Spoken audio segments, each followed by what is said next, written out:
এক গ্রামে থাকত এক বুড়িমা। তার ছিল দুই মেয়ে, একজন শ্যামলা আরেকজন ফর্সা। কিন্তু রঙে নয়, ভালোবাসায় তারা ছিল এক জোড়া ফুল।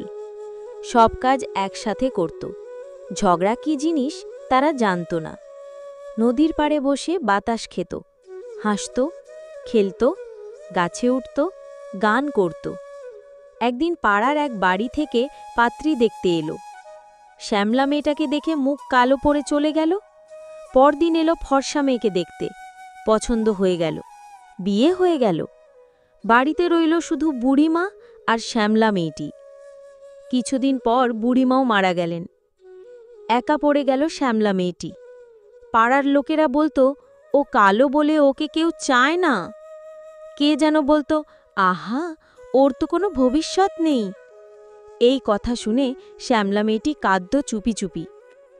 একদিন সে নদীর পাড়ে বসে ভাবল, আমি কি সত্যিই কিছুই না, শুধু রঙের জন্য? সে নিজেকে বদলাতে শুরু করল, বই পড়া শুরু করল, গ্রামের শিশুদের পড়ানো শুরু করল, সবাইকে সাহায্য করত, বৃদ্ধদের ওষুধ দিত, পাড়ার মেয়েদের সেলাই শেখাত। একদিন পাড়ার সবাই অবাক হয়ে বলল, ও কালো হলেও ওর মনের আলো আমাদের সবার চেয়ে উজ্জ্বল। আসলে আমরা কিছু কিছু মানুষ সমাজে কালো মেয়েদেরকে অবহেলা করি। রঙে নয়, মানুষের সৌন্দর্য লুকিয়ে থাকে মনের ভেতর।